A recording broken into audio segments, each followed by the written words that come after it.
ارشاد ہوا یا ایھا الناس، اے لوگو، قد جاءتکم موعظۃ من ربکم، بے شک تمہارے پاس اللہ کی جانب سے نصیحت آ گئی، موعظہ آ گیا۔ یہ واعظ سے نکلا ہے۔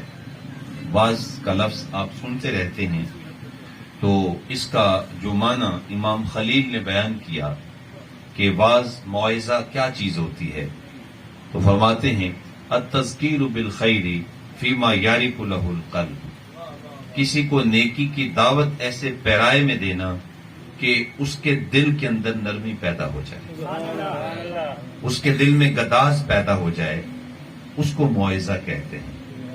تو قرآن مجید فرقان حمید کا پہلا کام یہ ہے کہ یہ دلوں کی دھرتی کو نرم کرتا ہے۔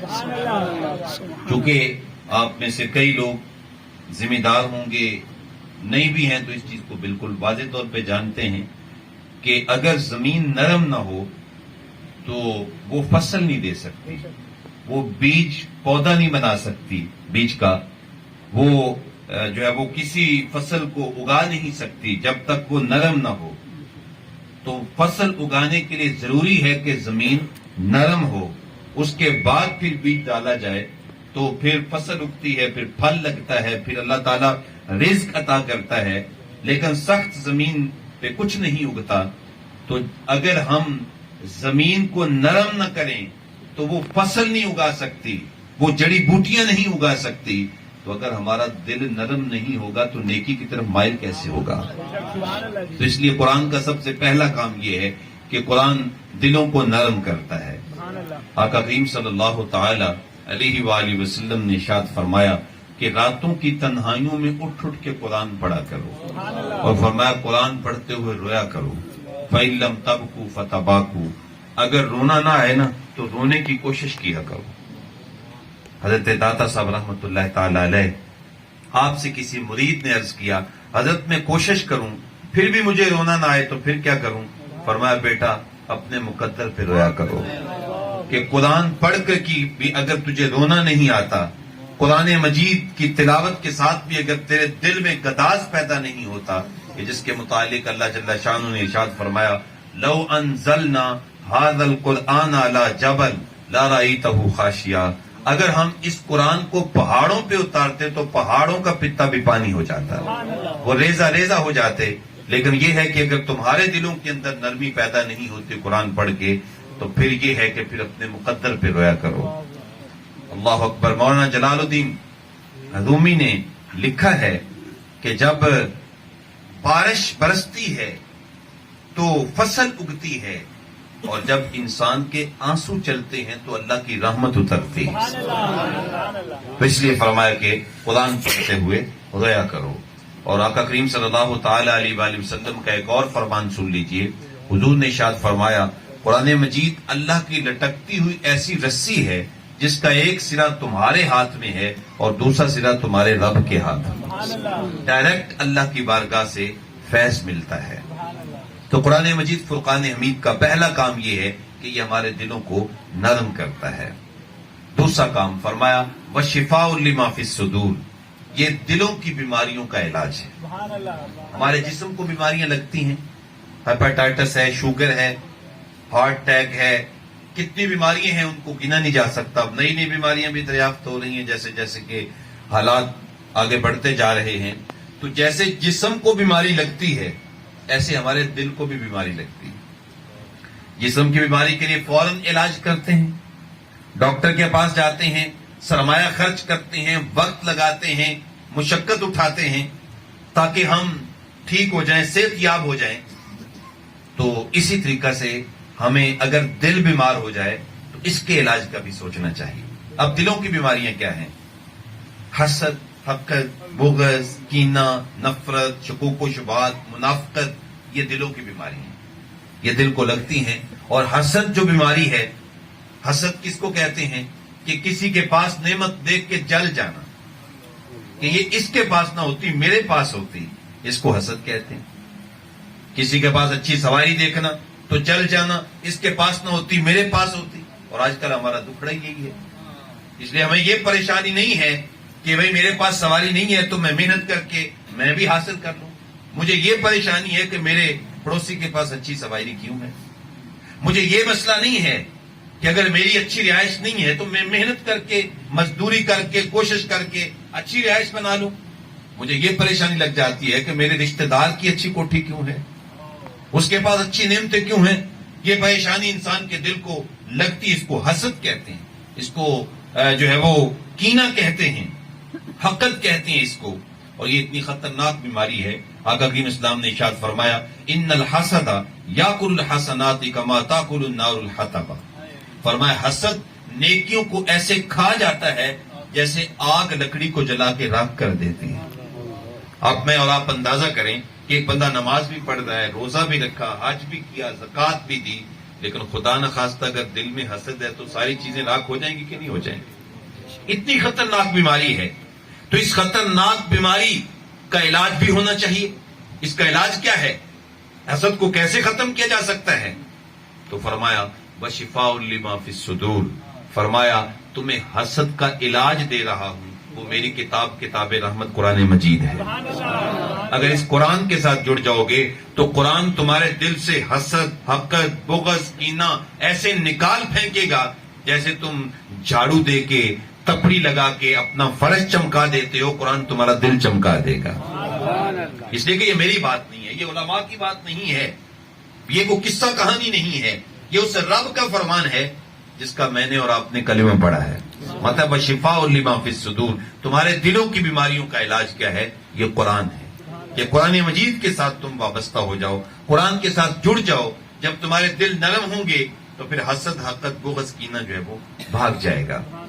ایک تو یہ ہے کہ قرآن مجید. اچھا, میرے استاد محترم ایک بڑا خوبصورت اس کا علاج بتایا کرتے تھے حسد کا, کہ جس بندے کے بارے میں دل کے اندر حسد پیدا ہو جائے اور ہم چاہ رہے ہیں کہ یہ حسد ختم ہو جائے, تو پھر ایسا کرو نماز کے بعد اس کے لیے دعا کرنا شروع کر دو.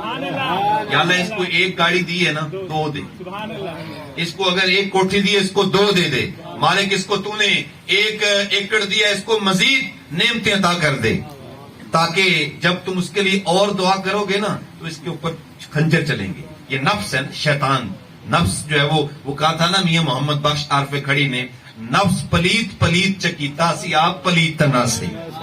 یہ نفس ہمیں پلیت کرتا ہے, تو جب ہم اس کے حق میں دعا کریں گے اس کے اوپر چھریاں چلیں گی اور اللہ تعالیٰ جل شانہ حسد کی بیماری سے نجات عطا فرمائے گا. تو فرمایا وشفاء لما فی الصدور, قرآن مجید تمہارے دلوں کی بیماریوں کا علاج ہے.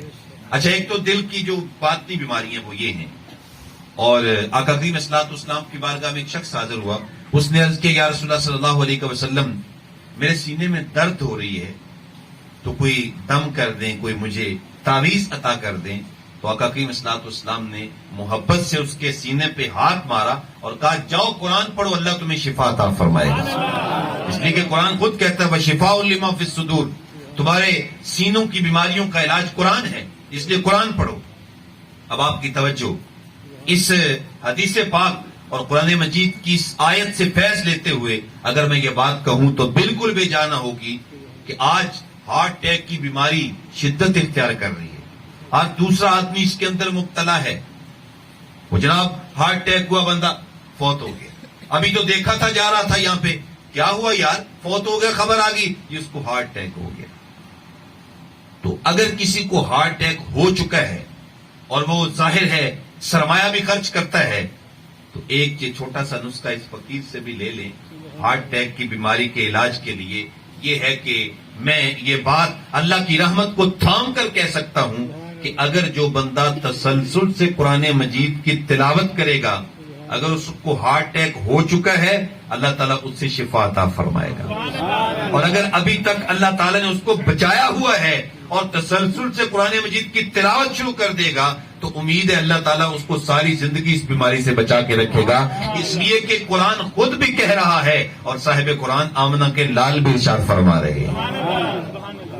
یہ کوئی چھوٹا علاج تو نہیں ہے, اتنی بڑی بیماری کا اتنا آسان علاج کہ قرآن ہمارے سینے میں ہے, ہمارے گھر کے اندر موجود ہے. صرف اتنا کام کرنا ہے کہ فجر کی نماز پڑھنے کے بعد بس مسجد میں یا گھر میں آ کے بیٹھ جائیں اور کم از کم جو ہے وہ چلو اور کچھ نہیں کر سکتے، 2 رکوع قرآن پاک کی تلاوت کریں، اس کا ترجمہ پڑھ لیں، زیادہ جتنا بھی ہو سکے آدھا پارا کر لیں، پارا کر لیں، جتنا بھی ہو سکے، لیکن کم از کم 2 رکوع اور پھر اس کا ترجمہ۔ آقا کریم صلی اللہ علیہ وسلم نے ارشاد فرمایا صحابہ کرام کو، صحابہ اگر میں تمہیں یہ کہوں کہ اس پہاڑی کے پیچھے سے تمہیں 2 حاملہ اونٹنیاں مل جائیں اور مل بھی مفت جائیں تو کیا تم لینا پسند کرو گے؟ تو صحابہ نے عرض کیا حضور کیوں نہیں، 2 اونٹنی اور پھر وہ بھی مفت ملے تو اس سے بڑی اور ہمارے لیے منفعت کیا ہو سکتی ہے؟ تو آقا کریم فرمایا کہ میں تمہیں اس سے بہتر چیز نہ بتا دوں؟ عرض کے حضور ضرور ارشاد فرمائے۔ فرمایا جو بندہ فجر کی نماز پڑھے اور نماز پڑھنے کے بعد مسجد میں بیٹھ جائے اور قرآن مجید کی 2 آیات کا ترجمہ سیکھ لے، اس کے معانی و مطالب سیکھ لے، تو فرمایا اللہ تعالیٰ اس کو 2 حاملہ اونٹنیوں کے مل جانے سے زیادہ فائدہ عطا فرمائے گا۔ اس لیے کہ جب قرآن سیکھے گا تو پھر اس کے سینے کے اندر بصارت پیدا ہوگی، ایک شعور آئے گا، آگہی آئے گی، زندگی گزارنے کا اس کو ڈھب ملے گا۔ تو اس لیے یہ شعور، یہ آگہی، یہ بصیرت دنیا کا مال اس کا مقابلہ ہی نہیں کر سکتا۔ تو اس لیے آقا کریم صلی اللہ تعالی علیہ وآلہ وسلم نے ہمیں حکم دیا تو ہم عہد کریں کہ روزانہ کی بنیاد پہ قرآن مجید کی تلاوت کو اپنا شعار زندگی بنائیں گے، کو انشاءاللہ تعالی۔ تو فرمایا وشفاء لما فی الصدور، یہ سینوں کی بیماریوں کا علاج ہے، جتنی بھی بیماریاں ہیں یقین جانیے قرآن مجید میں اس کا علاج رکھا گیا ہے۔ آقا کریم صلی اللہ علیہ وسلم کا فرمان نور سن لیجئے، حضور نے ارشاد فرمایا الفاتحۃ شفاء لکل داء، فرمایا یہ ایک سورۃ فاتحہ جو ہر نماز کی ہر رکعت میں پڑھتے ہو، یہ ہر بیماری کا علاج ہے۔ اس بیماری کے لیے بھی تم اس کو پڑھ کے دم کرو گے، میرا رب تمہیں شفا عطا فرمائے گا۔ تو ہر بیماری علاج قرآن مجید فرقان حمید۔ آج دیکھیں گھر گھر کی یہ پریشانیاں، ہمیں بھی فون آتے ہیں، اور میں تو ایک درس قرآن کا چھوٹا سا خادم ہوں، تو جو لوگ تعویذات لکھتے ہیں، عاملین ہیں، ان کے پاس تو لائنیں لگی ہوئی ہیں۔ کیا مسئلہ ہے جی؟ کسی کوئی کہتا ہے جی گھر میں تعویذ ڈال دیے گئے ہیں، کوئی کہتا ہے جی کام روک دیا گیا ہے، کوئی کہتا ہے جی کیا کریں گھر میں سایہ ہے جی، مصیبتیں ہیں، پریشانیاں ہیں، کوئی کہتا ہے جادو ہے، کوئی کہتا ہے ٹونا ہے۔ یہ مشکلات ہیں گھر گھر کی، اور خواتین کی پریشانیاں اپنی جگہ پہ، اور پھر عاملوں کے جب ہتھے چڑھتے ہیں تو وہ کہتے ہیں میاں تو بڑا جلدی آ گیا ہے، اگر نانا آتا تو یہ تعویذ چل جانے تھے اور تمہارے لیے مسائل پیدا ہونے تھے۔ پھر وہاں پہ پیسے بھی ہم جو ہے وہ لگاتے ہیں، سرمایہ بھی خرچ کرتے ہیں، اپنی عزت کو بھی پیمال